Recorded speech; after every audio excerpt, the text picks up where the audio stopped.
Welcome to another edition of Boston Sports Nuts. I'm Jim Russo, and I'm with my good friend Paul Izzo. Paul, how are you? Good to be here, Jim. Good to see you. You too, of course. And also my good friend Ken Berman. Ken, how are you?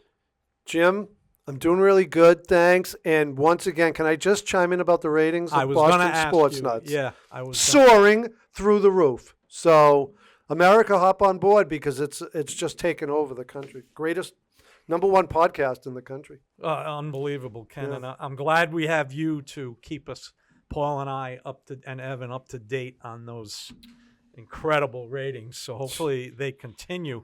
All right, we're going to open up with a Boston team that incredibly, no one expected it, is in first place in their division. They're doing great. And Ken, how about those Boston Bruins? Okay. First of all, yes, I'm shocked that they're doing this well, but I'm happy about it. And the best thing was they beat the Montreal Canadiens in Montreal because besides the Lakers, it's the team I hate the most in sports because they ruined like every playoffs for me from the time I can remember. But a surprise team for sure. I don't think they won 3 in a row, lost 6 in a row, and now they're like, I think 9-3 or 10-3 over the last 13 games. Yeah, they lost last night. They lost last night. So if you ask me to name 5 guys, I can't even pronounce 5 guys' last name on the team anymore. But I know they have Swayman, and they have Pasternak, and Zadora. No. I don't know. We don't talk a lot of Bruins. No, Right. I did that because Ken asked for some. But it has got me to some watch Bruins a little bit. talk at the, The end win of the streak last got me to show. watch a little bit, Jim. I don't know about you guys, but I watched a little hockey. Yeah, Paul. Before we move on, any thoughts on the Bees? Yeah, I do. They've totally bought into Marco Sturm's philosophy about defending the net and taking advantage of scoring opportunities. And, they have one of the top point totals in the league. Yeah. Not just first in their conference. They're among the top 6, 7, 5, day to day it changes. Right. They lost their most recent game to the Hurricanes, but no, they're an exciting team to watch, and I've watched a few games, and they're back, I guess. Hey, they score, which before the season started, every analyst and every expert I listened to said, well, they'll win a lot. If they win, it'll be 2-1 every night, and they just can't score. They're actually scoring, as Paul just said. So, no, they're nice among the surprise. league leaders in goals scored. Yeah. As a team. Yeah, my take on the Bruins would be with that goal scoring is that's the big surprise because it looked like at the beginning of the season this would be, they couldn't get a couple of sharpshooters they wanted, as they say, and Snipers. so they went with guys that are grinders and all that, and the coach is criticizing the only guys that can score, which is one line, and they were back to their post-Bobby Orr history of basically having a few great players and a lot of grinders. And, that had a phenomenal success record of 1 Stanley Cup in about 50-something years. Yeah, it's working out Which well. a friend of mine and I always used to just shake our heads when we heard how successful they were. And they brought the cup home again in Yeah. 2011. Yeah. The Home. cup is coming Home, right. after 39 years. But you guys pointed it out that they're scoring. So the question, can they keep up the scoring and can they do that in the playoffs? But it's enjoyable. Enjoy it while it lasts. Yeah. So that's good. Okay. On to another Boston team that fits that criteria. They are in first place in their division.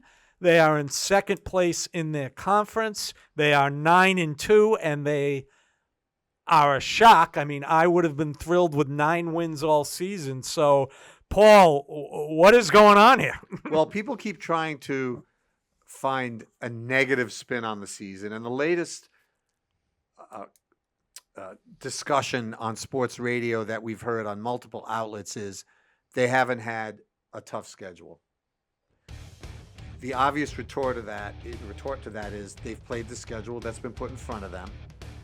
I would add to that, however, that they've had a chance to win every game they've played. If you look around the league at some of the supposedly elite teams, the Kansas City, Buffalo, others, they've been blown out of some games or allowed huge amounts of points in some games. The Patriots have been very consistent. They've been steady. They're winning reasonably close games in this winning streak. There's no trickery going on.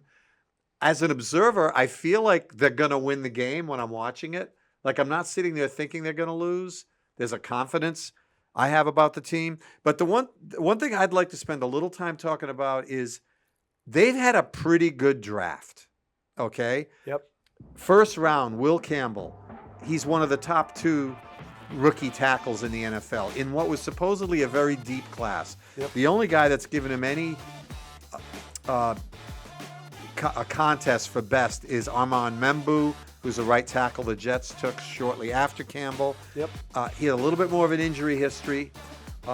Trevion Henderson, the running back taken in the second round, started very slowly. Now he has better statistics than my guy, Ashton Genty, Does he? Yeah. who was taken very early in the draft. The third round pick, Kyle Williams, a bust so far. Yep. Can't get open, and when he does get open, they can't get him the ball.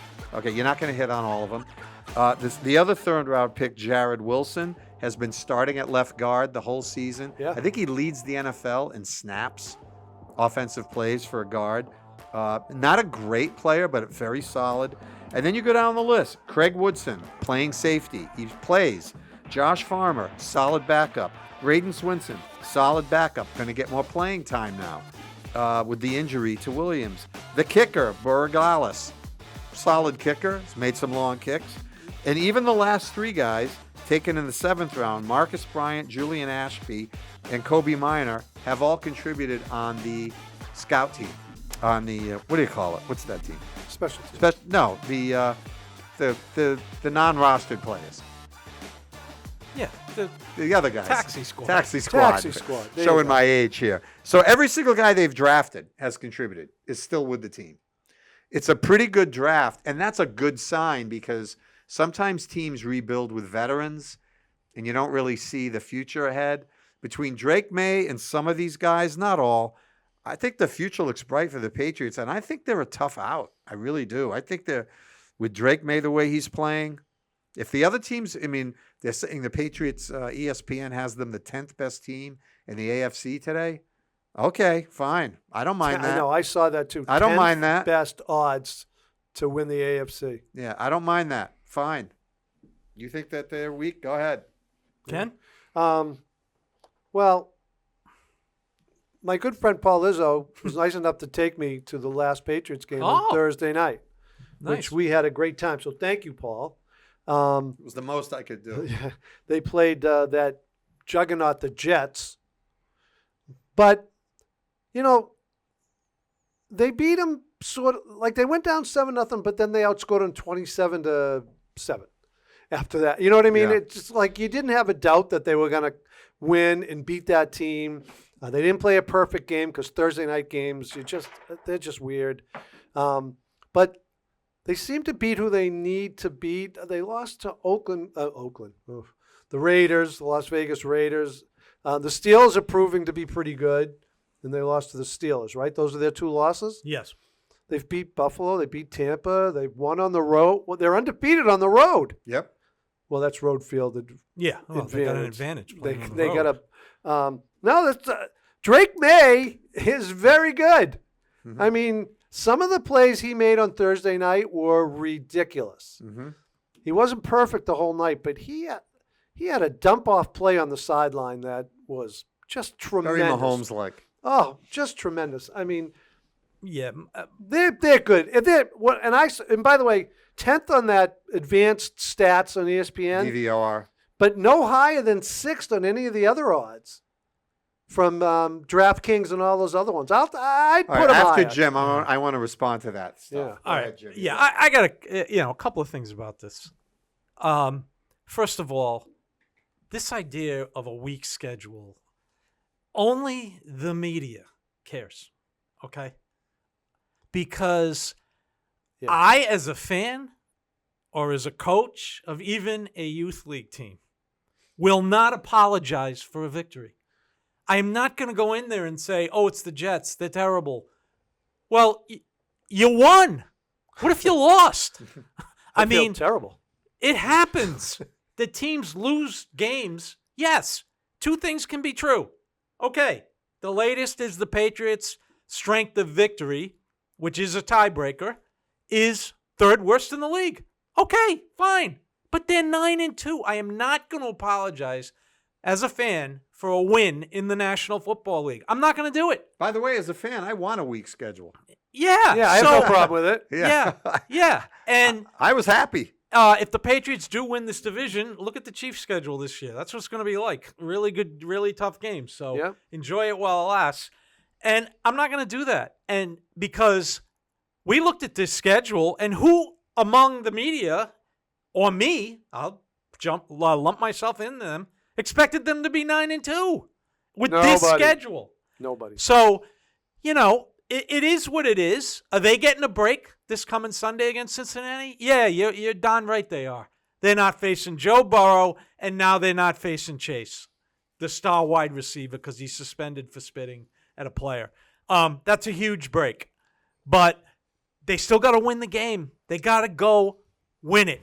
And I remember something, and I don't usually do this, but I'm coaching a basketball team, and we were playing a game around the holidays, and it was like to get a game in. It wasn't a league game, and we were smoking. We would and nobody cared because they didn't think the other team was that good. And I was thinking to myself, do people realize what they're seeing? Because this kind of basketball is really good. Well, that team went on and lost one game to an AAU team in 2 years. And this was a church team. And it was all the players. It wasn't us. So, yeah, I'm going to take 9-2 and hopefully 10-2. So, I don't care. No, I don't care. absolutely right. What's your thought on this sixth best odds by DraftKings or all those places? You wanted to talk about that. I think it's I am going to hold two thoughts that may sound contradictory, but I don't think the Patriots should be considered a favorite to go deep in the playoffs. I mean, I'm enjoying the 9-2 season, but they're unproven. Well, that's the biggest question. Drake May hasn't won a game where he had a bloody nose and was down 6 points with 2 minutes left. Right. They have not. This particular group of players does not have any postseason experience. Right. And do I worry if you said put your objective hat on? Do I worry about this Patriots team playing the Ravens, the Bills, the Chiefs, or at Denver, which has been a house of horrors even during the Brady era? Yes, I do worry about that.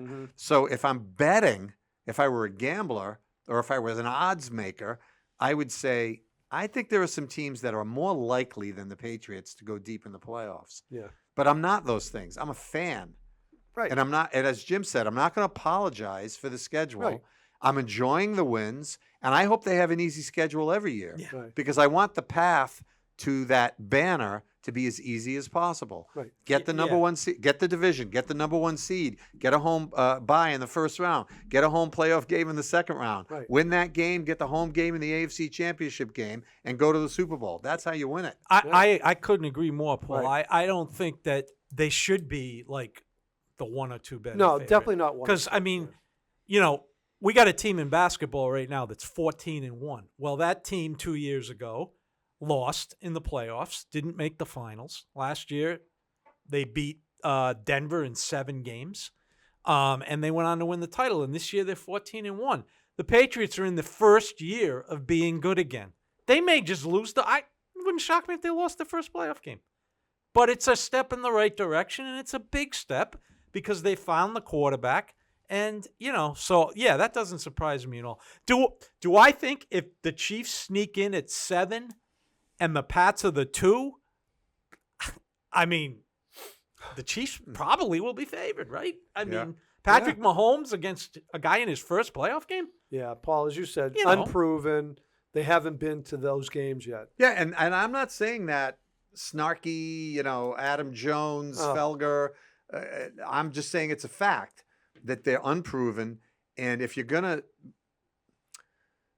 list the odds or the likelihood of who's going to go the deepest, I wouldn't put them at the top. No, I wouldn't. Now, I wouldn't put them very far behind Baltimore and Denver because those teams haven't done anything recently either. They're unproven too. But the Ravens, who I'm worried about, the Bills And the Chiefs, and now we've lost Milton Williams, which I think is a significant loss. Big loss.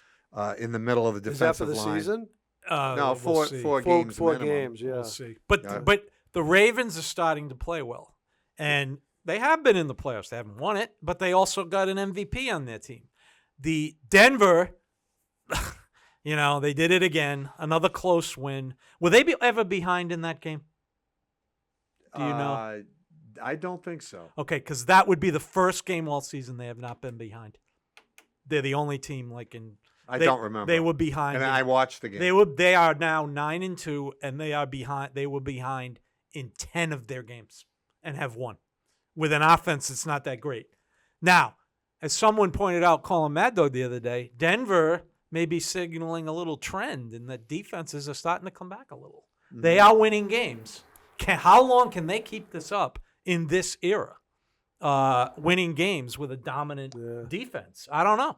Yeah. And Josh Allen had a great game. Jim, to answer your question, they trailed in the fourth quarter to the Chiefs 19-16. Yeah, I think that was a touchdown by Travis Kelce. That's correct. Right. I actually saw that and forgot. Thank you, Evan. That means in all 11 games, that team has been behind. That's amazing. Incredible. Yeah. Like they have the Patriots ranked lower than the Jaguars. In that, Yeah. I mean, I wouldn't go for that. That to me is that I find because that guy's done nothing there. But does that bother you as a No, Patriots fan? No. I could care less. No, I don't. It doesn't By the matter way, to me the- at all. I kind of like it, actually. In the NFL, listen, their schedule is what it is because that's how the NFL has made this happen. Like that's why teams don't usually really smell bad for more than 2 years in a row. I mean, the Patriots had 2 really down years, and it got them a last place schedule. Yeah, that's what happens. I mean, these schedules are predetermined. You can figure it out on the last day of the season when everybody's finished. Yeah. And there's one wild card game that you won't know because Ken Berman likes, odd numbered games in a season. Oh. I'm surprised you didn't bring that I up. know. Thanks But for anyway, reminding me. But you stay tuned for that show next week. But and I'm being sarcastic. Ken is a vocal opponent of this, which I think he makes total sense that they should not play an odd number of games. But every other game is predetermined. You don't know where it's going to be. So they play last place a couple, and it's only like 2 or 3 games. It's just the way it comes Paul's down. got something to say. Go ahead, Paul. The idea that the NFL rigs the schedule substantially in favor of bad teams and substantially disfavor good teams is a little bit of a myth. Here's why. 6 of your 17 games are your division opponents. Yeah, like I said, it's only 2 or 3 I know, games. I know, right? right. No, I'm just trying to I just want that. Yeah. That's out there in the. No. Okay, so let me just go. Yeah, through of it. coch. So 6 of your games are in your division. If you're in a strong division, that's a tough schedule. Right. Doesn't matter where you finished. Right. You got Right. 6 tough games. Yeah. Okay. 4 of your games are against another conference in your Right. conference, Another division in your conference. Right. This year it happens to be the AFC North, the Norris division of the AFC, which happens to be kind of down this year. Mm-hmm. Cincinnati's down, Cleveland's down, Pittsburgh is okay, Yeah. not great, and Baltimore's been banged up. Now, there have been years when that could have been a killer. If Right. Burrow was healthy, if Pittsburgh was 100%, Yeah, good point. and if Lamar Jackson was running around, that could have been a tough schedule. We're playing the NFC South, Yeah. which happens to be down this year. Atlanta's not great. New Orleans is not great. Carolina, they actually have a winning record. Yeah. So And Tampa's good. right, and Tampa's very good. They're one of the favorites in the NFC. The only games that are tweaked in your advantage are those 3 wild cardish games, Right. which would be the last place team in the AFC division you're not playing, 2 divisions. the last place team in the other division that you're not playing, Right. okay, and then a random team Random. from the NFC. Right. That's right. So 14 of your games are really not Predetermined. rigged. Yep. Yeah, predetermined. Absolutely. It's only 3 out of the 17. Right. That's right. So it just kind of happens that it's weak because those divisions are weak. Are weak, But yeah. that could have been a tough schedule. Absolutely. Yeah, it could have Which been. is why Kansas City gets Buffalo every year recently, because they both win the division. So even if they're not playing division to division, they get the first place. Right. So if the Patriots win the division this year, Yeah. they're going to probably have to go to Denver or all these different things next year, which are going to be very challenging, and that'll knock them down a peg. This reminds me of what guys like Felger and Maz and all these other guys say, that when the Patriots were winning for 20 years, it's because the AFC East was so Tomato cans. so And bad. I personally and took as care of Jim personally pointed out, they had the same record out of the It AFC was like East. 75% to 72%. Right. And Yeah. by the way, a reason because we actually studied it, one big reason that the AFC East had poor records was they had to play the Patriots. Right. And the Patriots were 5-1 in their division almost every year. Yeah. Of that. So They lost Yeah. down in Miami. And San Francisco 49ers had the same thing when they were a Right. dynasty. I'm going to ask this question We're so sensitive. of our season ticket holder, Paul Izzo. That's the Who's guy. seen more Patriots games Can't thank him enough. than many, many people. So Very fortunate. Paul's had season Okay, tickets for so this 83 question years. comes 40 years. comes from our producer, Evan. Drake May, Paul, has been sacked 70 times in his 24-game career so far. This season, he's been sacked 36 times, which makes him the second most sacked quarterback behind Cam Ward of the 1-9 Titans. In 13 games last year, he was sacked 34 times as the team went 4-13. Only one offensive lineman, Mike Onowenu, returned. Bradbury and Moses were signed. Campbell and Wilson were drafted. In your opinion, Paul, as a long time, I wasn't given this question in advance. Yes, you were. It was texted to you. Yeah, it was Oh, Texas. thanks for screwing me up there. No, Evan texted it to you. I was saying that. Okay, so in your opinion, is this the result of the first year with a new offensive line coach and a new core of offensive linemen? Do you expect it to get better, or do changes need to be made again this offseason? Or do you think this just comes with Drake May's playing style, with his ability to extend plays? I also think this is appropriate to ask you, other than your expertise, in that you convinced us that the Ashton Gente was a big talent and he was your favorite in that draft. So with all that, what's your opinion of the line and what needs to be done? Okay, there's a lot there. Yeah. There is. That's why we're going to you. Okay. Here's what I think about the I'm not offense. handling that. Ken, you want it? No, give it to Okay, Paul. Give it to Paul. The offensive line is better this year. Okay. They have protected him, I think, reasonably well. May holds on to the ball. I believe his time to throw is one of the longest in the league, almost 3 seconds, like 2.8 seconds. And I think some of the sacks are a result of him not deciding that he's going to try to extend the play and taking a little bit more of a risk instead of just throwing it away. And I know they've been the coaching staff has spoken to him about that. There also have been sacks that are him running the ball and being tackled behind the line of scrimmage, Right. or running out of bounds behind the line of scrimmage. I think they're going to look to continue to upgrade the offensive line, particularly from the center toward the right. Yeah.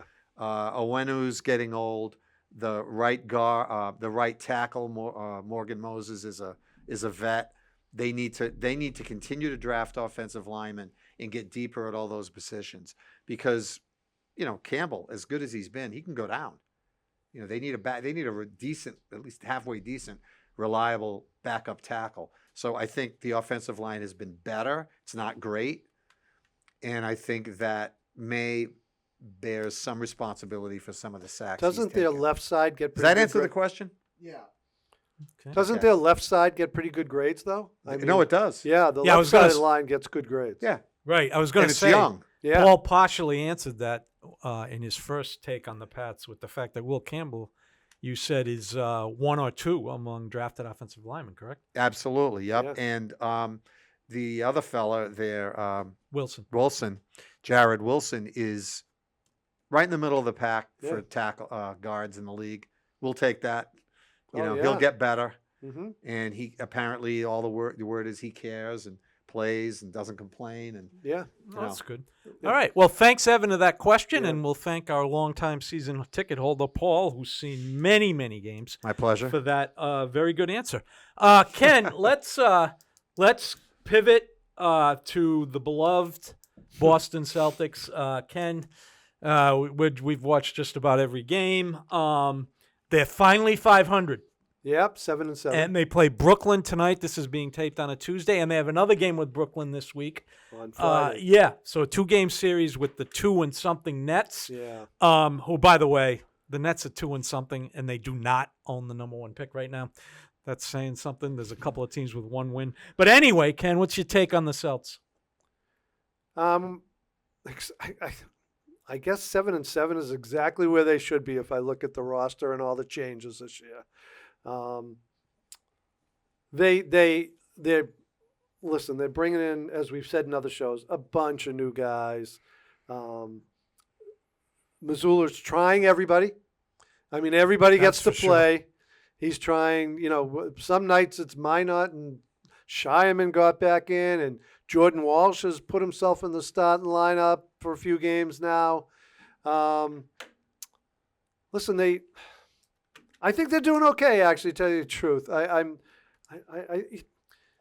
We've said it before, no Holiday, no Porzingis, no Horford, no Tatum, no Holiday, and No Tatum. no Cornette. They're just down a bunch of guys, but I don't know. I think they're okay. And by the way, Jaylen Brown is playing great. Yeah, I agree. I mean, he's just playing great basketball. I've heard some people pick on him by saying, "Oh, he can't lead them to a winning record." Or he's doing everything he can. What do you want the guy to do? Score 50 a night? Tell those people to watch an out-of-town game. Jaylen Brown is not going to lead this collection of talent to an NBA championship. I should mention, Ken, that you're answering that you are were a long-time season ticket to the Boston Celtics. So we got Patriots and Celtics right here. Well, I'm a current season ticket. And current, Paul's yeah. current. Thank you. I have the Ken is 20-game former. package. Oh, no, Paul is current. Paul's current. I'm former. Ken is former. Ken, these points, a couple of things. The last game we saw, and I know it was against the Clippers, who've not been playing well, although Harden had a good game. And Leonard, of course, is injured, which is a shame because he's one of the 5 best players in the league. Kawhi Leonard just Kawhi cannot get on the court. But we see what this team could be, not a title team, when Derek White and Peyton Pritchard shoot the ball well. Peyton Pritchard came out on fire. Yeah. Now, I don't expect him to go 7 for his first 9 every game. I'll take 4. Derek White shot better. They are just a much better team when he does that. Yeah. And a guy that Paul and I saw up close and personal in Maine, and credit to Chris Forsberg for these stats, which I read this morning. Neemias Queta is 4th in the NBA I saw these. with 3.9 screen assists, which that means he's setting a screen on a guy that gets a basket. He's 5th in the NBA in 9.2 points coming off screen assists. Mm-hmm. And he is plus 18.2 Yeah, that's the incredible stat. when he is on the court. Yeah. The Celtics are minus 7.9 when he's not on the court. Correct. Look, I know these stats can be deceptive like any sport. I get that. But boy, those are pretty powerful stats. Yeah, and let me piggyback on that. Yep. First, I want to respond to something Ken said. I think we've talked about it before on the show, but I'm going to repeat it every episode. The roster has been crushed. Yeah. Been devastated. The players that they've lost, the 5 guys that they've lost, 3 of them are probably Hall of Famers, and 2 are all-star caliber players.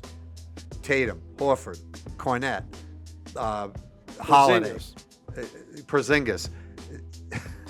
It's almost beyond belief to me that they're 7-7. Yeah.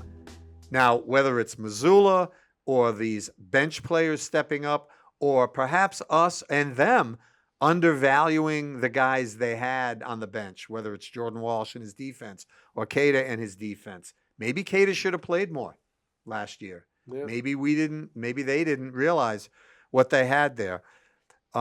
So I think that the fact that they're 7-7 is not where we write about where they ought to be. I think it's better. than where most teams would be. If you, I mean, that team's been gutted. Right. Yeah. If all of those moves, add Tatum to that and say they're rebuilding. They're getting rid of their Hall of Famer Tatum. They're getting rid of their All-Star centers, Porzingis. They're getting rid of their probable Hall of Famer Holiday, their borderline Hall of Famer Hofford, and their backup center Cornette. You'd say, oh, they're going to go 2-14 to start the season. Yeah. Yeah. The fact they're 7-7, I think, is pretty remarkable. Second thing, they are 5-0 when they shoot 36% or better from three, Yeah. and they're 2-7 when they don't. Say what you want about the three-point shot and the aesthetics of it. I'm not a fan, but that's their game. And to your point, Jim, it's all about Pritchard and White.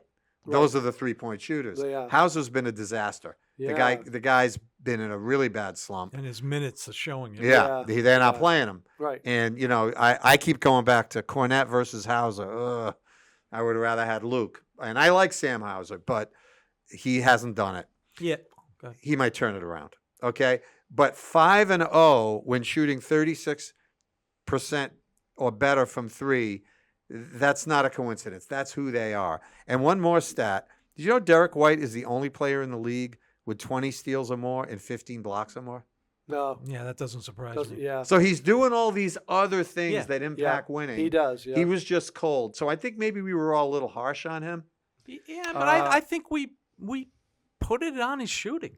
I mean, Yeah. That was the only thing. we yeah, thought I was mean, his shooting. that's a good stat because it shows he's still Derek White. Making winning plays. It makes winning plays. We Yeah. just need him if he's going to go from number 4 scoring option to number 2, and it's not his choice, but he needs to shoot well.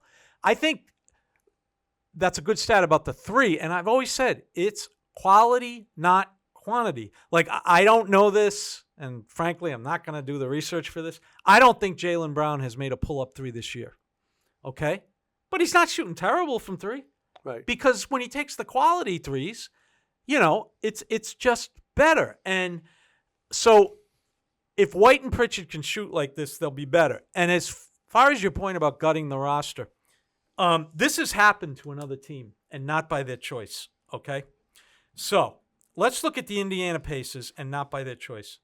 They have lost starting guard Andre Nembhard.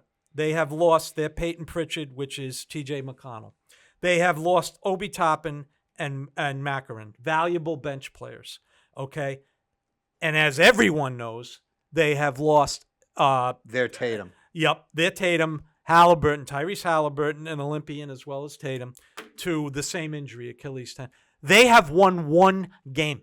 Right. One game. That was the point I'm trying to make. Right. That's what I'm saying. Absolutely. I'm A gutted piggybacking there. roster. A gutted That And they is a wanted- gutted We're roster. watching, expecting them to win every night. Yeah. Yeah, and by the way, they have a coach that everybody likes, including me, Rick Carlisle. So, yeah, when you put all that together, the 0-3 start as well, they didn't get off to a good start.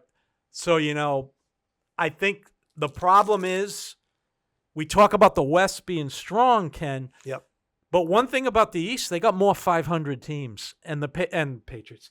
The Celtics at 7-7 are actually out of the play-in, so they need to do That's incredible. yeah, so because there's such poor teams at the bottom, the Wizards at 1 win, Indiana at 1 win, Yeah. the Nets, they got their second win because they beat a 1 win. Yeah. I mean, they got to play. Yeah. Excuse me. Right? So, Ken, I mean, can the Celtics get a little better to get into the top 6? You Yeah, think? I think so. I think they are. I think they're gonna. Well, top 6, huh? I don't know. That would be a really. Let's assume Tatum doesn't play all year. Yeah. Top 6 would be pretty good for this roster. I will be astonished that he Yeah, doesn't come if back. they kept top 6. I would be astonished. You He think doesn't so? come. Yeah, because he's been very public with his rehab. He dunked the other day. He's running. He goes to every game. which is I amazing. got to give him a lot of credit. He went Yeah. on the road. He's Yeah. sitting there. He's cheering for the team. He's shown videos of himself at shoot-arounds. I don't think you do all that if you don't think you're coming back. Also, I think it explains why they're trying so hard to win. Because if they win And he comes back. and he comes back and they have, say, 25 games left and they can go 15-10, they're going to be the 7th or 8th seed. That's too many wins to be out of the playoffs. Yeah, and if you're 7 and you've got Jason Tatum back, That's a little different than being. That's more like being a 5. Yeah, that's a little Yeah. different than being a normal 7. Yeah. You Right. know, because a normal 7, this is your team, and we finish 7. And assume Yeah, all is and- well and stuff. If we Right. got Jason Tatum, we need to win one game. And you're going to have a not tired Jason Tatum, too. You know what I mean? He's not going to Yeah. be worn down. It's from Michael the Jordan season. in '86. Right. By the way, if they started 0-3 and they're 7-7, if I did my math right, they're 7-4 over the last 11 games. There you go. That's very good. You know, Before- you should have been a math teacher. I was thinking about We've it. talked about this before. Yeah. I Okay, know. The before- career that might have been. The career. All right. Before we sign off, Oh, I got one more Celtics thing if you're moving on. no, please go. Okay. I want to talk about Kristaps Porzingis, who Yeah. I liked. He was kind of a happy warrior. Yep. Always had a smile on his face. Oh. Would, put his eyebrows up and do funny things. Okay. He's missed 5 of Atlanta's first 14 games. Yep. Not that illness. Got a knee issue. According to today, and we're filming this on the 18th of November, according to today's newspaper, he's expected to miss between 3 or 4 games this week with a knee. Now, let's assume he misses 2 more, just to be kind, okay? Or 3, let's the 3, and it doesn't go beyond that, okay? He will have missed half of the team's first 16 games. Yeah. It's amazing. That's him. That's him. For those of you who thought, oh, we hate to lose KP, he doesn't play enough. Right. And it's always something. Yep. It's the calf. Remember the calf? Yeah. Oh, that was a half a year. The calf. Yep. Then it was the mysterious illness that has no name. Right. No one has ever had it in history Right. except him. And now a knee. He just can't stay on the court, and you can't pay that guy, and you can't rely on him. You can't build your team around him. If Cater is a solid defensive center, who he's gotten a little better offensively, a Yep. little better. They Mhm. do some alley oops to him, and he still has hands like the Venus Boy, de he missed Milo. some but- layups the other night. Yeah, Yeah. hands like the Venus de Milo, as we always say. But he you might be better off with him. All right. Well, before we go, I'd like to do a quick tour around the NBA. Very quick quick. tour. Very Around quick. the world. We do it in football occasionally, and especially as the season gets down, we'll be doing more and more of around the NFL, especially with teams that, as we call them, help games for the Patriots. Which is why I forced myself to cheer for Kansas City Oh, you had to. on Sunday. But That was anyway, a must cheer. there are some real interesting stories in the NBA, and I think the lead story is Oklahoma City. Yeah. A 14-1 start coming off a championship without their third best player. This is phenomenal. This is, Ken, you made an analogy, and I think you're correct, to the 2008-2009 Celtics that started 27-2. 29-3. 29-3. This is incredible. Last night in the first quarter against New Orleans, they scored 49 points. Now, New Orleans is a disaster. Joe Dumas came in, traded an unprotected pick to be able to take a guy named Derek Queen, who's okay, except that now Joe Dumas may have given the Atlanta Hawks the number 1 pick in the draft. So, Okay, so we start with Oklahoma City. And they have another guy who never plays. Uh, Zion Williamson. right, the Pelicans, yeah, who never plays. Oh, The second biggest story, and I have a friend who lives in the Detroit area, is without a doubt the Detroit Pistons. I mean, we heard all summer that the East now with Tatum hurt and Halliburton hurt is going to be a 2-team race between the Cavs, who are good, and the Knicks, who are good. The Detroit Pistons are 12-2. And Cade Cunningham, I believe, has missed the last 3 games. There was a game that he was the only starter that played recently, and they won. Okay, this team is killing it. Another story is the aforementioned Hawks. They've run about 5 in a row on the road without KP a lot of the games. And also, Trae Young has been hurt for 4 or 5 games. They're $50 million a year player who may get the number 1 pick. So, OKC, by the way, is also in line for the number 1 pick. They have 4 first-round draft choices, and none of them are their own, by the way. right. They made all those trades at one yes, point to get all yes. those draft picks. So, and they got fortunately, good. one of them is top 6 or 7 protected, or they could be in line for the top 2 picks. But I think the NBA's got some great stories, and I'm glad to see that the East is got one really good team, but the others are a little bit bunched. So if we could make a move, it's theoretically By the way, the Knicks are possible. 0-5 on the road, Yeah. And Brunson's hurt. and Brunson's And hurt. Brunson's hurt. And the other story, which I really don't like, is that without LeBron James, the Lakers are playing well and have found another all-star in Austin Reeves, Ugh. who the only drawback for them, I believe this is the last year of his contract, so he's going to want about $250 million. And that was not in their plan, but they'll do it somehow. But anyway, any thoughts on just the preliminary of the NBA before we say goodbye? Anybody? Yeah, I think this gambling stuff is problematic for the league. I think the hardcore fan, and I put you, Jim, definitely in that camp. I'm slightly on the edge of it. Is kind of ignoring it, and I don't mean that. They're expanding pejoratively. expanding the investigation now They're too. expanding the investigation. Now, some people say it's a show. They want to get ahead of the story. It's PR.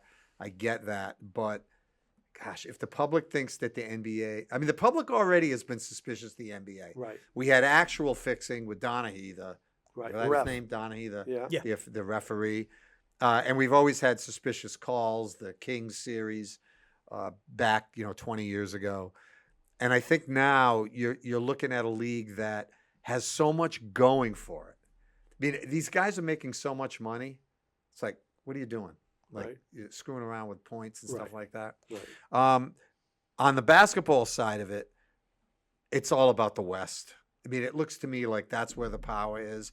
I would say the best team in the league is Oklahoma. I would say the second best team is Denver. Agree. And Yeah. from what I understand, they don't play each other until the 47th game of the year. Really, Wow. one Which of is those good. scheduling The weirdo Celtics had to things. play the 76ers three Three times so- Right. in the first 12 games. And these two guys, these two powerhouses don't play until February or something. Put me like down for that game. Another it's guy like, who what is doesn't- the NBA thinking? But yeah, I think the West is the best, as Oh the yeah, Doors they say. got the best team. By the way, another guy who doesn't play, Embiid. Right. There's another guy who doesn't play. But I think the gambling thing, it's such a bad look. And then when you watch a game, half the commercials are about betting. It's unbelievable. I'm like, maybe rethink that for a while and maybe take those down for a little bit. Or like, I know these people have paid for ads, but the look for the NBA is horrible when you see all these betting commercials. Yeah. And during the game starts up and Drew Carter's telling us the odds for something. That have shifted because the Celtics are up 6-0. Yeah. Yeah, I am concerned about that. I think the prop betting is just dangerous. Get I rid of think that. First of all, get rid of that. It's so much easier to do a prop bet than it is To rig it. to rig a game. Right. Yeah. Rigging a game is hard. You I need a lot of cooperation. The- But the a other thing prop bet is easy, I'm sorry, Jim. relatively easy. Yeah. The other thing I want to say about the NBA, and kudos to you, Jim. You brought this to my attention many, many years ago, in the 90s when we first started doing Yeah, the show. right. Tell me who's healthy. Yeah. The Right. NBA had some catastrophic injuries last year in the playoffs. Yep. Sure. Halliburton, Tatum. Yep. Anthony Edwards is hurt right now. Yep. Brunson is hurt. Lillard last year. Lillard got hurt. I'm sure I'm missing some. Guys get hurt all the time. Yep. I mean, would SGA go down? Would Jokic go down? Would Right.